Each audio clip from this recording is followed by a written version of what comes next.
Welcome back to ABA Chapter Chat. Today, we're going to be diving into something that like every ABA supervisor has to deal with. Right. Monitoring staff performance. Yeah. We'll unpack kind of the why, the how, and like what to do with all those observations you get. Right. And this isn't just like checking boxes, you know. Exactly. It's about making sure our teams are like provided the best quality of care that they can to our clients. Absolutely. We've got some fascinating sources lined up today. Very cool. We've got journal articles, training manuals, and even like Wow. real-world anecdotes That's great. from experienced supervisors. Perfect. And of course, you know, we have our expert here to kind of help make sense of it all. Yeah. So welcome. Thanks for having me. Yeah, so before we kind of get into the specifics of all this, Sure. let's set the stage. When we say monitoring, you know, Yeah. in the context of ABA supervision, Yeah. what exactly are we talking about? So really it's just about systematically observing and evaluating the quality of your staff's work. You're gathering evidence. So think of it like a scientist collecting data to support your team, identify areas for improvement, and ultimately ensure you're delivering the best possible services. So it's almost like we're holding a mirror up to the work. Exactly. Both for the staff and for ourselves as the supervisor too. Yeah, for sure. We get to see what's working, what needs tweaking, and even how our own guidance as a supervisor is impacting the team. Absolutely. It's a continuous feedback loop that helps everyone grow and refine their skills. Now, within this world of monitoring, we have two primary approaches, Okay. formal and informal. Gotcha. Okay, so let's break those down. Yeah. Formal monitoring. That sounds very official. It does. So does this involve like checklists and structured observation sessions, that kind of thing? You're on the right track. Okay. Formal monitoring relies on planned observations, often using tools like checklists, data sheets, or specific behavior tracking forms. Okay. It's about gathering structured data on predetermined aspects of your team's work. I could already see how that could be so valuable for getting like a clear, Yes. objective picture of how things are going. Exactly. But I think one concern that pops up for a lot of supervisors is staff reactivity. Oh, yeah. You know, like how people may start to get nervous Of course. or change their behavior when they know they're being watched, Right. like they're under a microscope. Yeah. One of our sources actually mentions this situation in a residential center Okay. where the staff immediately shifted their approach as soon as the supervisor walked in the room. Wow. So how can supervisors kind of address that spotlight effect Right. and get a more authentic view of what's really going on? Yeah, staff reactivity is a common hurdle, Yeah. but there are some smart strategies to minimize it. One powerful approach is frequent monitoring. Okay. When observations are a regular part of the routine, they become less of an event and more just part of the work culture. So kind of embedding it in the natural flow of things. Yes, That exactly. helps reduce that anxiety. Right. Okay, cool. Yeah. Another technique is that to start observing immediately upon entering the work area. Yes, that's a great point. So this reduces the chance for staff to adjust their behavior beforehand. So before they even realize. Exactly. Gotcha. Okay. And, you know, while I think it's good to be transparent, you know, with your team Absolutely. about the fact that, you know, monitoring happens regularly. Of course. You don't need to like announce the precise times. Yeah. Keep them on their toes a A little. little bit of mystery, but Right. within ethical boundaries, of course. Of course, ethically. Yes. So speaking of ethics, one question that often comes up is around covert monitoring, Right. essentially observing staff without their knowledge. Yeah. What are your thoughts on that? Yeah. Is there ever a place for that in ABA supervision? So that's a very sensitive area. While it might be tempting to go undercover to avoid reactivity, Sure. it's generally considered unethical and can erode trust within the team. Remember, we're striving for a supportive, collaborative environment. Right. Transparency and ethical practice are paramount. Exactly. So covert monitoring is really only justifiable in like very specific extreme situations where there's like a serious concern about wrongdoing, Correct. like potential client abuse or something like that. Yes, and even then, it'd be a last resort used with extreme caution. Right. We always want to prioritize that open communication and that respect within the supervisory relationship. Absolutely. Okay, so we've explored kind of the more structured world of formal monitoring. Right. Now let's kind of shift gears and talk about informal monitoring. Oh, okay. What does this look like in practice? Yeah. And what are some of its unique advantages?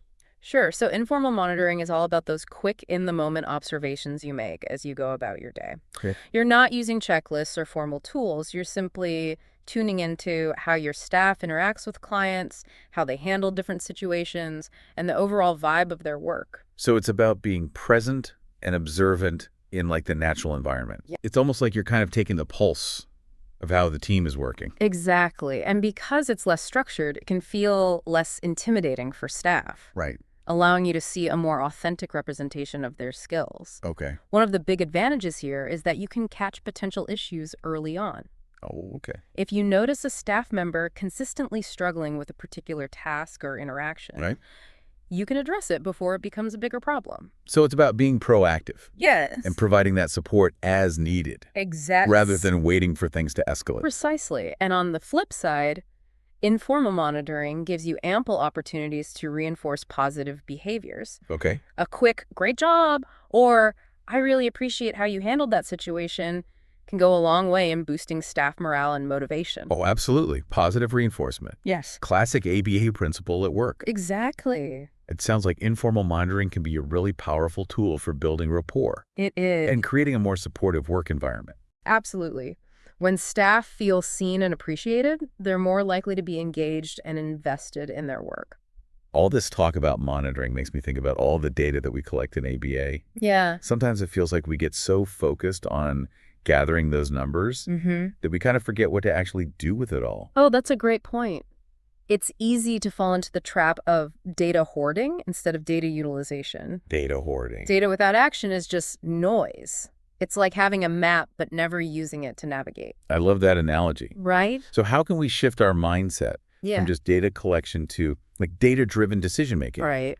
Especially when it comes to, monitoring staff performance. Well, the key is remembering that monitoring isn't an end goal in itself. Right. It's a means to improve the quality of care we provide to our clients. Yeah.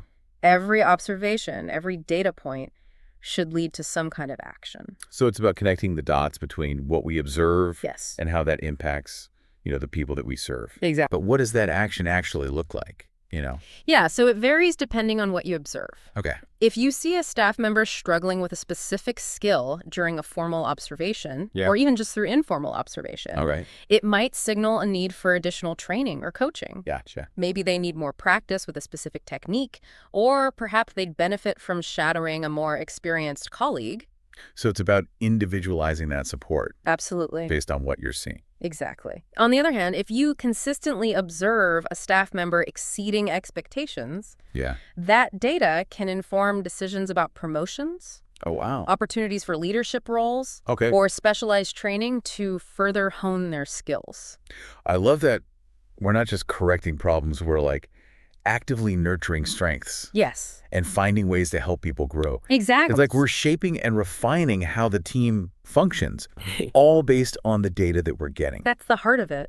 Effective monitoring helps us create a culture of continuous improvement. Absolutely. Which benefits, everyone, staff, our clients, and the whole field of ABA. For sure. This has been so insightful. Oh, good. I'm glad. We've covered, the different types of monitoring, how to handle, those situations that could be a little tricky, like staff reactivity. Yeah. The importance of, keeping things ethical. Of course. And most importantly, how to use the data that we gather. Yes. To actually drive meaningful change. Absolutely. What really stands out to me is that monitoring isn't about like micromanaging or finding fault. Oh, not at all. It's about supporting our teams, celebrating their successes, and creating a work environment where everyone feels valued and empowered to do their best. I couldn't agree more. When done well, monitoring becomes a powerful tool for fostering growth and excellence in our field. Yeah. It strengthens the foundation of our work and ensures we're always striving to provide the highest quality services to our clients. And on that note, I want to pose a final thought-provoking question to our listeners out there. Right? Think back to a time when you felt a monitoring session. Whether you were the observer or the one being observed was particularly effective. Yeah. Or maybe a time when it felt ineffective. Okay. What made the difference? That's a great question. What specific steps can you take to make monitoring a more valuable tool in your own role as an ABA professional, whether you're a supervisor or a supervisee? Well, It's a valuable exercise to reflect on those experiences and identify the elements that contribute to a truly constructive and beneficial monitoring process. We encourage you to continue this conversation within your ABA chapters. Yes. Sharing your insights and strategies with colleagues. Absolutely. And a huge thank you to you, our expert, of course, for sharing all this incredible knowledge with us today. It was my pleasure. I always enjoy these deep dives into the core principles of our work. It's so true. And I think this whole conversation really highlights how monitoring is like a two-way street. It is. We often focus on the supervisor monitoring their staff. Right. But it's equally important for ABA professionals at every level. Yes. To be reflecting on their own performance. Absolutely. And to be actively seeking out feedback. For sure. Self-monitoring and seeking feedback from colleagues are essential skills for continuous professional growth. But before we wrap up, is there anything else you want to add about how monitoring contributes to a successful and positive ABA workplace? I think the key takeaway is that effective monitoring, both formal and informal, is about fostering a culture of collaboration, continuous learning, and growth. It's about supporting each other, celebrating successes, and working together to ensure we're providing the highest quality services to the individuals we serve. Beautifully said. It's about creating that environment where everyone feels valued, supported, yes, and empowered to reach their full potential. Exactly. When we approach monitoring with that mindset, it becomes a powerful tool for achieving excellence in our field. And on that note, we want to thank you again for joining us on this deep dive into staff performance monitoring. We hope you walk away with some practical tips. Yes. A fresh perspective. For sure. And a renewed sense of purpose in your work. Absolutely. And to all our listeners, keep those questions coming. Yeah. Those conversations going within your ABA chapters. Until next time, keep up the amazing work you do.